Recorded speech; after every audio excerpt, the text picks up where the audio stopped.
Hi అండి, welcome to our channel Nagalakshmi talks. నేను ఈరోజు బంగాళదుంప కూర చేస్తున్నాను. వీడియో స్కిప్ చేయకుండా చూడండి. అది 4 బంగాళదుంపలు తీసుకొని కుక్కర్లో పెట్టుకున్నాను. 3 విజిల్స్ వస్తే మెత్తగా ఉడికిపోతాయండి. తీసి పక్కన పెట్టుకొని నీళ్లు వార్చుకొని పొట్టు తీసుకొని పక్కన పెట్టుకోవాలి. అదిగోండి, పొట్టు తీసుకొని నలిపితే సరిపోద్ది. కొంతమంది కట్ చేసుకోవచ్చు, ఎవరి ఇష్టం వాళ్ళది.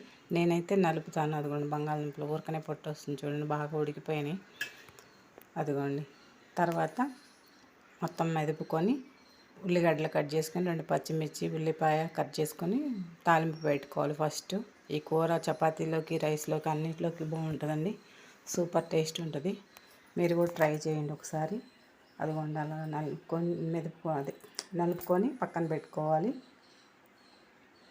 తర్వాత ఉల్లిగడ్డలు పొడవుగా కట్ చేస్తున్నాను. నేను మామూలుగా కట్ చేసుకోవచ్చు, నేను పొడవుగా కట్ చేస్తాను. అదిగో చూడండి, పొడవు కట్ చేసుకొని తాలింపు పెట్టాను.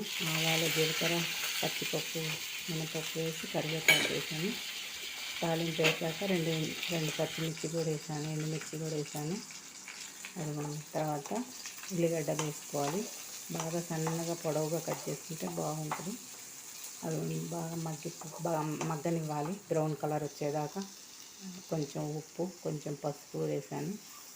అది అలా వేయించుతూ ఉంటే మగ్గిపోతాయి ఊరకనే ఉల్లిపాయలు. మగ్గినాక మనం ఉడకబెట్టుకున్న కూర ఉంది కదా, అదే ముక్కలు పక్కన పెట్టుకున్నాం కదా, అది వేసుకోవాలి. అది బాగా మగ్గిపోయినాయి. తర్వాత మెదుపుకున్న ముక్కలు ఇందులో వేసేసి కొంచెం కారం వేసాను. కొంచెం ధనియాల పొడి కూడా వేసుకోండి, చాలా బాగుంటుంది టేస్ట్. అదిగోండి, ధనియాల పొడి 1 స్పూన్ వేసాను.